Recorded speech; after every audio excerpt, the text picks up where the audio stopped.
दोपहर के लगभग 1 बज रहे थे। बहुत तेज गर्मी थी और लू चल रही थी। राघव अपने दोस्त के साथ सिनेमा हॉल से बाहर निकला। राघव बाहर रुक जाता है तो उसका दोस्त अनुज बोलता है, क्या हुआ राघव, इतनी गर्मी में तुम रुक क्यों गए? अरे यार, मेरे जूते गंदे हो गए हैं, ये देखने में अच्छे नहीं लग रहे हैं। चलो जरा सामने मोची बैठा है, मैं अपने जूते पॉलिश करवा लेता हूँ। राघव एक अमीर घर का बेटा होता है जिसे अपने पैसों का बहुत घमंड होता है। वो अपने जूते मोची के पास पॉलिश करवाने जाता है। ओ मोची, मेरे जूते गंदे हो गए हैं, जल्दी से पॉलिश कर दो। और हाँ, अच्छे से करना, डबल पॉलिश मारना, जूते अच्छे से चमका दो। हाँ बेटा, मैं तुम्हारे जूते अच्छे से चमका देता हूँ। लाओ 1 सेकंड। ये बेटा किसे बोला? तुम रास्ते बैठने वाले, जूते चप्पल ठीक करने वाले मुझे बेटा बोल रहे हो? तुम्हें क्या लगता है बेटा बोलने से मैं तुम्हें ज्यादा पैसे दे दूंगा? चलो अब जल्दी से पॉलिश कर दो। बेचारा मोची राघव के जूते पॉलिश करने लगता है। राघव अपने दोस्त अनुज से बोलता है, अनुज, सामने देखो आइसक्रीम वाला खड़ा है। कड़क गर्मी में आइसक्रीम देखकर मुंह में पानी आ गया। इस कड़क गर्मी में आइसक्रीम खाने का मजा ही कुछ और है। वैसे गर्मियों में अलग अलग डिजाइन के टी शर्ट बहुत अच्छे मिलते हैं। गर्मी में ठंडी चीजें खाने और पीने का अलग ही आनंद है। अनुज, जाओ तुम जब तक 2 आइसक्रीम ले आओ। साहब, आपके जूते पॉलिश हो गए, लीजिए। तुम लोग जितना मर्जी कमा लो, रहोगे तो तुम भिखारी ही। फटे पुराने कपड़े पहन कर रास्ते पड़े रहते हो, लेकिन ढंग के कपड़े नहीं खरीद सकते हो। लाओ जूते दो, ये लो 10 रुपए। साहब, इन जूतों के 20 रुपए हुए, आपने डबल पॉलिश मारने को कहा था। क्या 20 रुपए? दिमाग खराब है तेरा? 2 रुपए की तो तेरी पॉलिश की डिब्बी नहीं है और 20 रुपए मांग रहा है। 10 रुपए रखना है तो रख, वरना ये भी नहीं दूंगा। बेचारा बूढ़ा मोची क्या करता, उसने उदास होकर 10 रुपए रख लिया, क्योंकि उसे अपने परिवार का खर्चा उठाना होता है और उसके लिए 10 रुपए की बहुत बड़ी कीमत थी। राघव अपने दोस्त के साथ गाड़ी में बैठकर चला जाता है। राघव के हृदय में किसी गरीब के लिए दया नहीं थी। वो गरीबों को नीच मानता था। उस बूढ़े मोची का नाम दिनेश था। वो अपने घर जाता है और अपनी पत्नी मालती से पूछता है, क्या बात है मालती, राम अभी घर नहीं आया? काम पर से आते ही जब तक अपने पोते का मुंह ना देख लो, आपको शांति नहीं मिलती। क्या करूँ मालती, बेटे बहू के देहांत के बाद राम हम दादा दादी की जिम्मेदारी है, जिसे हम सही से निभा नहीं पा रहे हैं और उसके लिए कुछ नहीं कर पा रहे।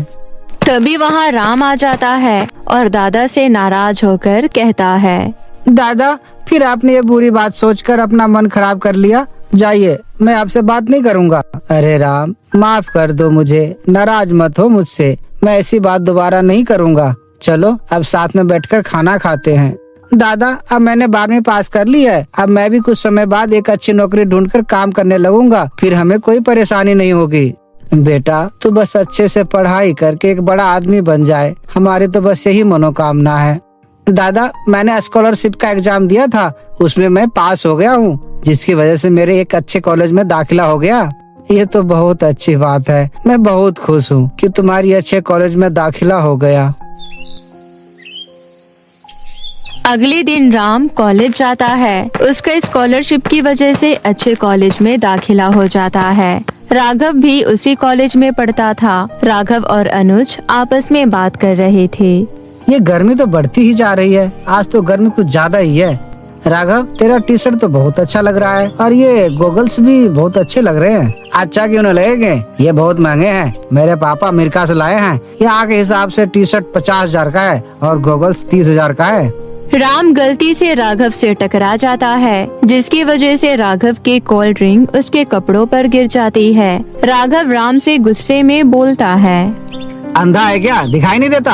ये चलना नहीं आता, सारी कोल्ड ड्रिंक मेरे कपड़े पे गिरा दी, मेरे महंगे कपड़े खराब कर दिए तूने। कभी अपनी जिंदगी में इतने महंगे कपड़े देखे? देहाती कहीं का। मुझे माफ करना, कुछ बच्चे फुटबॉल खेल रहे थे, उनसे गलती से बॉल लग गया, जिसकी वजह से मैं आपके साइड गिर गया और आपकी कोल्ड ड्रिंक गिर गई। देहाती गवार लड़के, तुझे तो कभी इस कॉलेज में देखा नहीं। अरे राघव, ये जो हमारे कॉलेज में गरीब बच्चों के लिए स्कॉलरशिप आता है, ये उसी स्कॉलरशिप के तहत आया है। अच्छा, गरीब वर्ग के लोग, कॉलेज इन पर दया करके एडमिशन दे देता है। इसने कभी इतने महंगे कपड़े नहीं पहने होंगे। इसने अपने कपड़ों पर एयर कंडीशन लगा रखा है। ये देख, इसके टी शर्ट में कितनी सारी छेद है। टी शर्ट में छेद वाला डिजाइन पहली बार देखा है। अनुज, चल कैंटीन से कुल्फी खाने चलते हैं, गर्मियों में कुल्फी खाने का मजा ही कुछ और है। राम अपनी कक्षा में चला जाता है। वो राघव की बातों पर ध्यान नहीं देता। एक दिन राम कॉलेज से घर जा रहा था, तभी उसने देखा कि राघव एक आम वाले की पिटाई कर रहा है। राघव आम वाले को बोलता है, तेरी हिम्मत कैसे हुई मेरी गाड़ी के आगे से अपना आम का ठेला निकालने की? तुझे पता है मैं कौन हूँ? मेरे पापा जाने माने बिजनेसमैन है। अगर मैं चाहूँ तो तेरा कारोबार बंद करवा सकता हूँ, फिर भूखे मरना।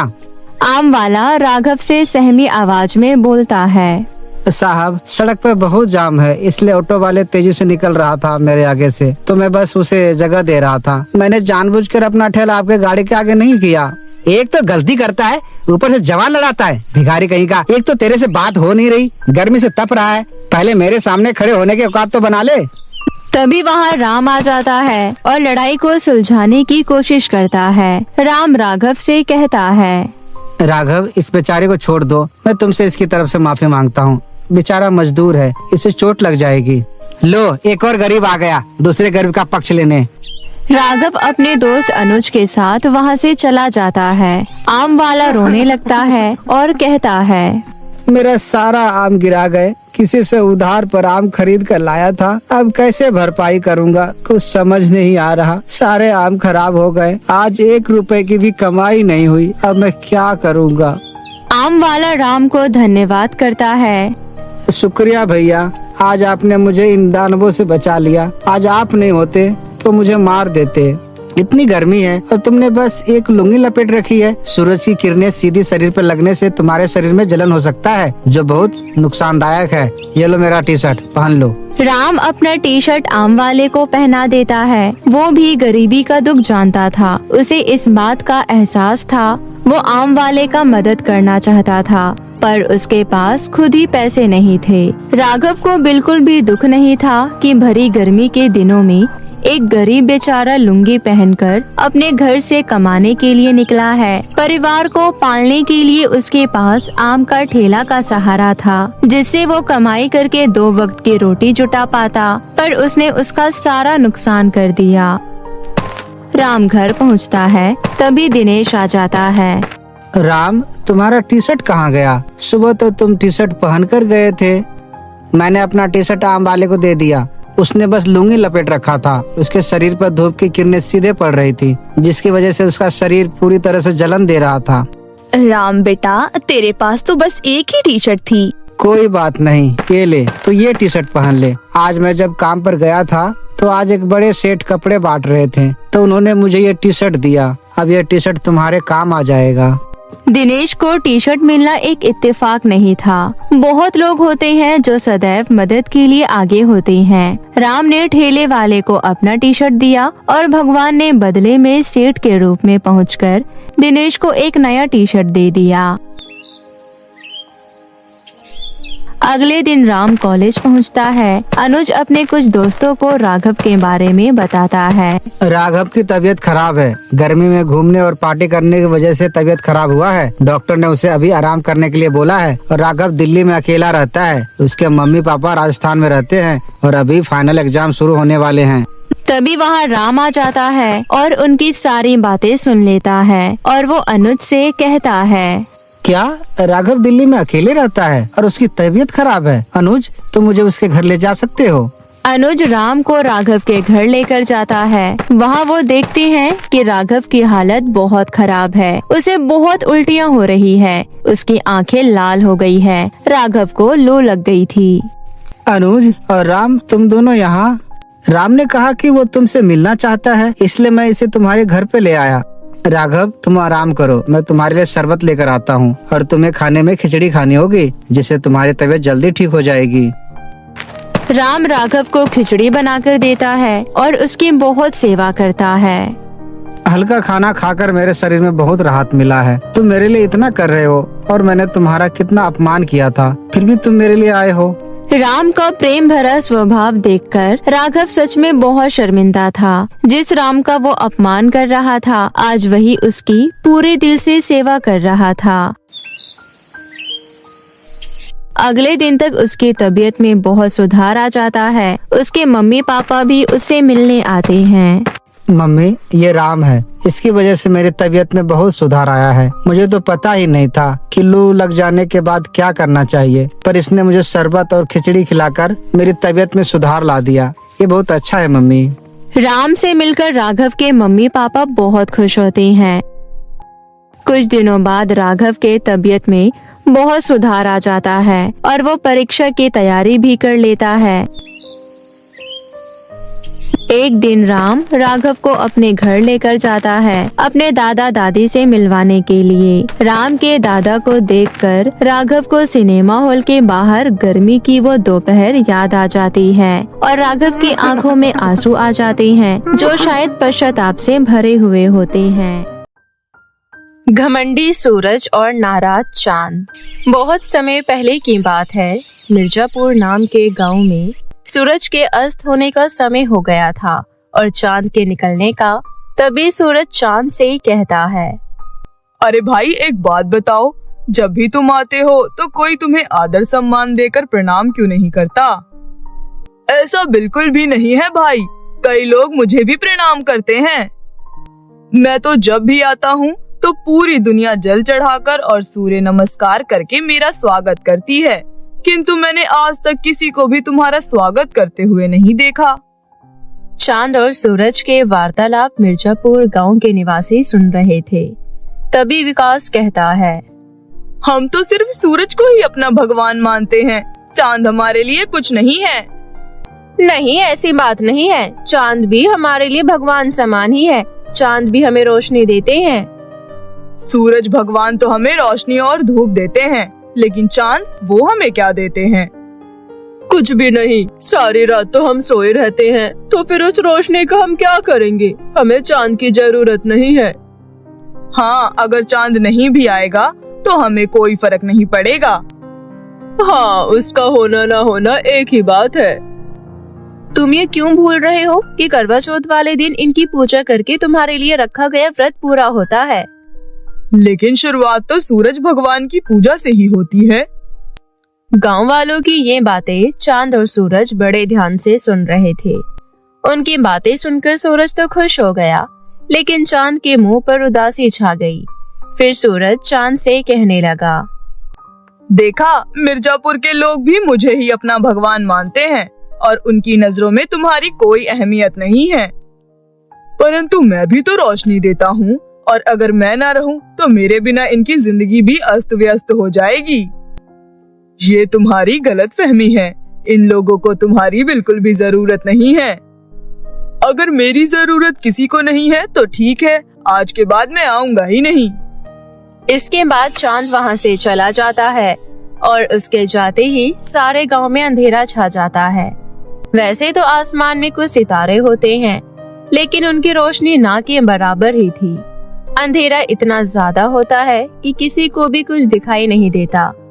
मिर्जापुर गांव में बुआई का समय शुरू हो गया था, इसलिए किसानों को सुबह जल्दी उठकर खेतों में जाना होता है।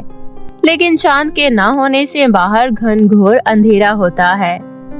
अरे ममता, जल्दी से उठ जाओ, आज खेत की बुआई करने जाना है।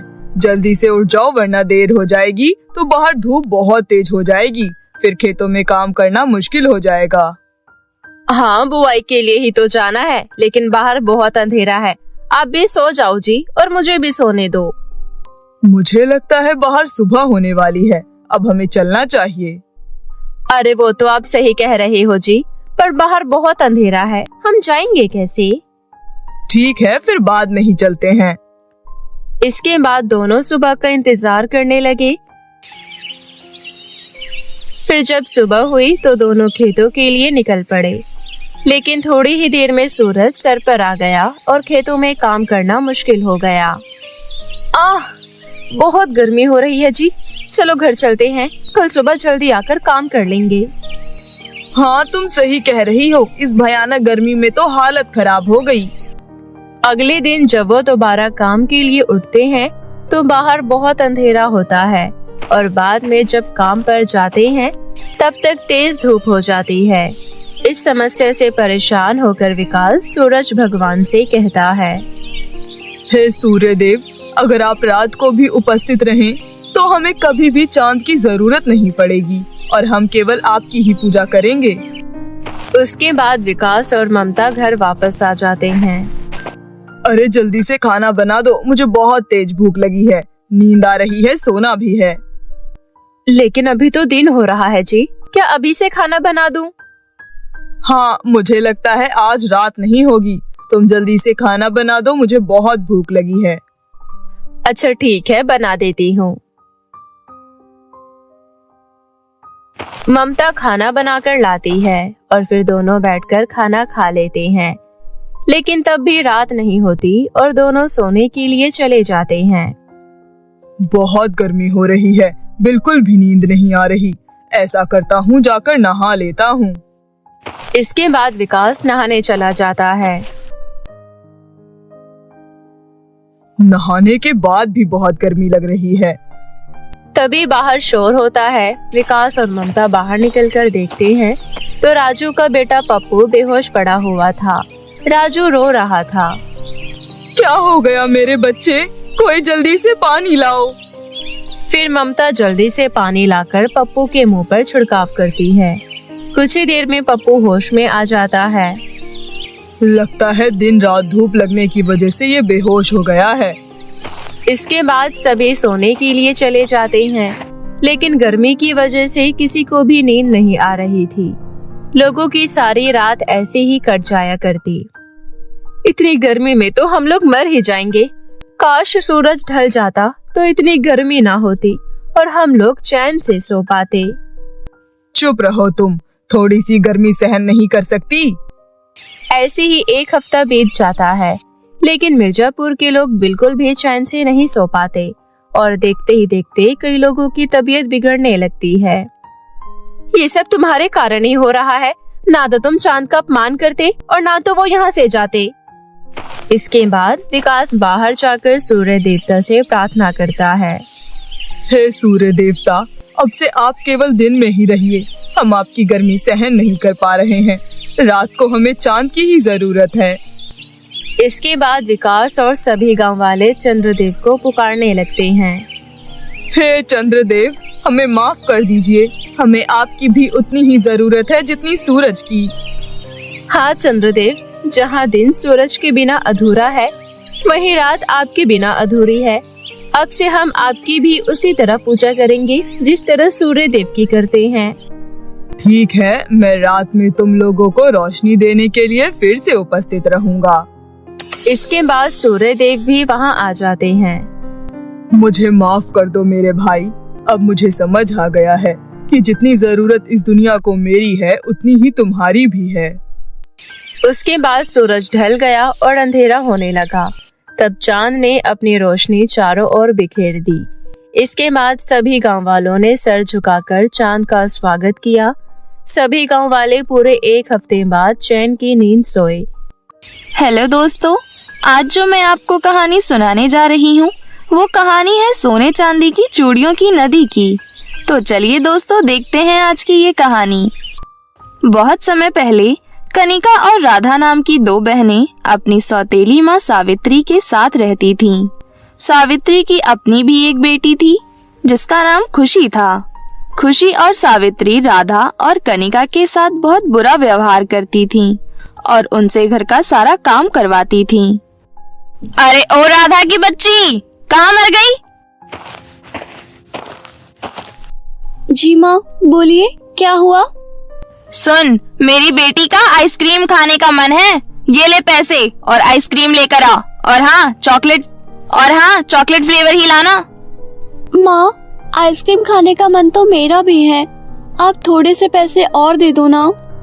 राधा के इतना कहते ही सावित्री राधा को बहुत तेज थप्पड़ मारती है और धक्का मारकर नीचे गिरा देती है। जब देखो मेरी बेटी की चीजों पर नजर लगाती रहती है। खड़ी हो और मेरी बेटी के लिए आइसक्रीम लेकर आ। रोते रोते राधा वहाँ से चली जाती है। रास्ते में राधा मन ही मन कहती है, पिताजी ने अपनी खुशी के लिए दूसरी शादी कर ली। खुद तो वो मजे से शहर में है, लेकिन यहाँ पर मेरी और दीदी की जिंदगी सौतेली माँ ने नर्क बना रखी है। राधा सुनसान सड़क पर अकेली चल रही थी। तभी पीछे से एक चोर आता है और उसके पैसे छीनकर भाग जाता है। अरे चोर, पकड़ो चोर को, मेरे पैसे लेकर भाग रहा है, कोई पकड़ो उसे। लेकिन तब तक बहुत देर हो चुकी थी। चोर बहुत दूर भाग चुका था भगवान, अब मैं क्या करूं? अब मैं आइसक्रीम कैसे खरीदूंगी? और अगर मैंने आइसक्रीम नहीं खरीदी तो माँ मुझे बहुत मारेंगी और मेरी बातों का विश्वास भी नहीं करेंगी। लेकिन राधा हिम्मत करके आइसक्रीम की दुकान पर जाती है और आइसक्रीम वाले से कहती है, अंकल जी, एक चॉकलेट वाली आइसक्रीम दे दो। जरूर बेटा, लाओ पैसे दो। अंकल जी, मेरे पास पैसे नहीं हैं। मैं क्या यहाँ पर फ्री में लंगर बांट रहा हूँ? जब देखो मुंह उठाकर आ जाता है कोई भी। जा यहाँ से, पता नहीं कहाँ कहाँ से आ जाते हैं। थोड़ी देर बाद राधा घर पहुँचती है। क्यों री कलमोही, इतना समय क्यों लग गया आने में? और आइसक्रीम कहाँ है? माँ, वो आइसक्रीम। क्या वो कर रही है? कहाँ है आइसक्रीम? जल्दी बता। माँ, एक चोर सारे पैसे छीन कर ले गया। मैं आइसक्रीम नहीं खरीद पाई। अरे माँ, ये देखो कितना झूठ बोल रही है। उन पैसों से इसने खुद ही आइसक्रीम खा ली होगी। दोनों माँ बेटी मिलकर राधा को पीटने लगती हैं। आज पूरे दिन तुझे खाना नहीं मिलेगा। जा यहाँ से और घर का काम कर, हरामखोर कहीं की। रोते रोते राधा अपनी बड़ी बहन कनिका के पास आती है और सारी बात बताती है। बहन, तुम रो मत, मुझे पता है तुमने ऐसा नहीं किया। दीदी, हमें इन दोनों से कैसे छुटकारा मिलेगा? इन दोनों ने हमारी जिंदगी नर्क बना रखी है। तो चिंता मत कर बहन, बहुत जल्दी सब कुछ ठीक हो जाएगा। दोनों बहनें मिलकर घर का सारा काम करती हैं। थोड़ी देर बाद कनिका सावित्री के पास जाती है और कहती है, माँ, घर का सारा काम हो गया, अब हमें खाना दे दो और राधा का भी खाना दे दो। अभी राधा छोटी है, उससे गलती हो गई। उसकी तरफ से मैं आपसे माफी मांगती हूँ। आगे से कभी भी वो ऐसा नहीं करेगी। माँ, आप राधा को खाना मत देना। उसने मेरी आइसक्रीम खाई है, उसको आप खाना मत देना। और आप अगर उसको खाना दोगे तो मैं खाना नहीं खाऊंगी। अरे मेरी प्यारी गुड़िया, ऐसे मुंह मत फुलाओ। मैं उसको खाना नहीं दूंगी बेटा। इतना कहकर सावित्री कनिका को एक रोटी देती है। ये पकड़ एक रोटी और जा यहाँ से। और अगर अब कुछ बोलेगी तो तेरा भी खाना बंद कर दूंगी मैं।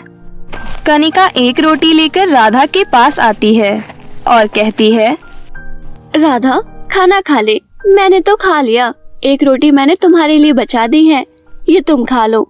लेकिन माँ को मत बताना कि मैंने तुम्हें रोटी दी थी। आप झूठ बोल रही हो दीदी, मुझे पता है आपने कुछ नहीं खाया है। ये रोटी आप ही खा लो, मुझे बिल्कुल भूख नहीं है। अच्छा ठीक है, एक काम करते हैं। अच्छा ठीक है, एक काम करते हैं, इसे आधा आधा खा लेते हैं। दोनों बहनें उस रोटी को आधा आधा खा लेती हैं और रोटी खाकर चुपचाप सो जाती हैं। अगले दिन सावित्री राधा और कनिका को अपने पास बुलाती है और कहती है, सुनो तुम दोनों, ये लो पैसे और बाजार से जाकर फल और सब्जियां ले आओ।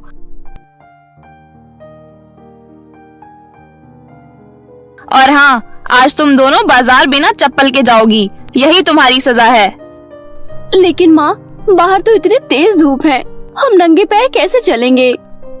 मैंने एक बार बोल दिया तो बोल दिया। जाओ यहाँ से, बाजार से सब्जियां लेकर आओ, नहीं तो प्रेस से तुम्हारे हाथ जला दूंगी। रोते रोते दोनों बहन बाजार चली जाती हैं। बाहर धूप बहुत तेज थी, दोनों के पैर जल रहे थे। दीदी, मेरे पैर जल रहे हैं, मुझसे चला नहीं जा रहा। राधा, तू एक काम कर, इस पेड़ के नीचे बैठ जा, मैं सब्जियां लेकर आ जाती हूँ। तभी कनिका और राधा के पास एक बुढ़िया आती है। अरे बेटी, मुझे चक्कर आ रहे हैं, क्या तुम ये सामान मेरे घर तक छोड़ दोगी? बस थोड़ी ही दूर पर मेरा घर है। आइए दादी, आप हमारे साथ चलिए, हम आपके सामान और आपको घर छोड़ देते हैं। दोनों बहनें बुढ़िया का सामान लेकर बुढ़िया के पीछे पीछे चलने लगती हैं। थोड़ी देर बाद कनिका और राधा बुढ़िया के घर पहुंच जाती हैं। तुम दोनों का बहुत बहुत शुक्रिया, तुम दोनों तो बहुत ही संस्कारी हो। लेकिन बेटी, तुम दोनों इतनी गर्मी में कहाँ जा रही थी और तुम नंगे पैर क्यों हो? बूढ़ी औरत की बात सुनकर राधा रो पड़ती है और कहती है, दादी, हमारे घर में हमारी सौतेली माँ है जो हम पर बहुत अत्याचार करती है। आज तो उन्होंने हद ही कर दी, हमें नंगे पैर इतनी धूप में बाजार में सब्जी लाने को भेज दिया। हे भगवान, तुम्हारी सौतेली माँ तो बहुत ही दुष्ट औरत है। ऊपर वाला ऐसी सौतेली माँ किसी को ना दे। लेकिन तुम दोनों चिंता मत करो, मैं तुम्हारी मदद करूँगी। उसके बाद वो बूढ़ी औरत उन दोनों को एक नदी के पास ले आती है। बेटी, ये सोने और चांदी की चूड़ियों की नदी है। हे जादुई नदी, इन दोनों बहनों की मदद करो। तभी उस नदी से सोने और चांदी की चूड़ियां बाहर निकल कर आती हैं। बेटी, तुम ये चूड़ियां रख लो। ये सोने और चांदी की जादुई चूड़ियां हैं। ये तुम्हारी हर मुसीबत में मदद करेंगी। उसके बाद दोनों बहनें चूड़ियां लेकर अपने घर चली जाती हैं। अब जब भी सावित्री राधा और कनिका को मारती थी तो राधा और कनिका बहुत हंसती थी। उन दोनों पर मार का कोई असर नहीं होता था और अब वो दोनों अपनी सौतेली माँ से खाना भी नहीं मांगती थी। वो दोनों सोने और चांदी की चूड़ियों से ही खाना मांगती थी और सोने और चांदी की जादुई चूड़ियों की मदद से घर का सारा काम भी कर लेती थी। माँ, आप देख रही हो ना, आज के लिए दोनों बहनें कुछ ज्यादा ही खुश रहती हैं और अब तो आपसे खाना भी नहीं मांगती और तो और घर का काम भी बहुत जल्दी कर लेती है। हम दोनों इन्हें कितना मारते हैं लेकिन कोई असर ही नहीं है इन दोनों पर। मुझे लगता है कुछ न कुछ गड़बड़ जरूर है। आज से हम दोनों इन दोनों पर नजर रखेंगे। दोनों माँ बेटी छुपकर राधा और कनिका पर नजर रखने लगी। एक दिन राधा और कनिका सोने और चांदी की चूड़ियों से खाना मांगती हैं, तो वो सब सावित्री और प्रिया देख लेती हैं। अरे माँ, इन दोनों के पास तो सोने और चांदी की जादुई चूड़ियाँ हैं। माँ, ये चूड़ियाँ मुझे भी चाहिए। इसके बाद सावित्री और खुशी राधा और कनिका के कमरे में जाती है और उनसे चूड़ियां छीन लेती है।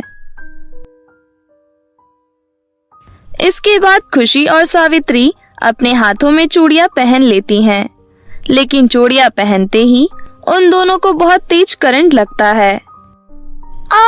अरे माँ, इन चूड़ियों में तो करंट आ रहा है। बचाओ, कोई बचाओ मुझे। राधा, कनिका, बेटियों मुझे माफ कर दो। हमने तुम्हारे साथ बहुत गलत किया है। रोको ना इनको। सोने और चांदी की जादुई चूड़ियाँ, इन्हें माफ कर दो, इन्हें छोड़ दो। राधा के इतना कहते ही सावित्री और खुशी के हाथों में से चूड़ियां निकल जाती हैं। हमें माफ कर दो बेटी, हम आज के बाद तुम्हारे साथ बहुत अच्छा व्यवहार करेंगे। उस दिन से खुशी और सावित्री दोनों राधा और कनिका से अच्छा व्यवहार करने लगीं। अब सभी मिलजुल कर हंसी खुशी रहने लगे। तो मेरे प्यारे दोस्तों, कैसी लगी आपको हमारी ये कहानी, हमें कमेंट करके जरूर बताएं। और हाँ दोस्तों, अगर आपने अभी तक हमारे चैनल को सब्सक्राइब नहीं किया है तो जल्दी से नीचे लाल बटन दबाकर सब्सक्राइब कर लें और हाँ, बेल आइकन दबाना ना भूलें। तो मिलते हैं फिर किसी नई कहानी के साथ। तब तक आप अपना ख्याल रखें।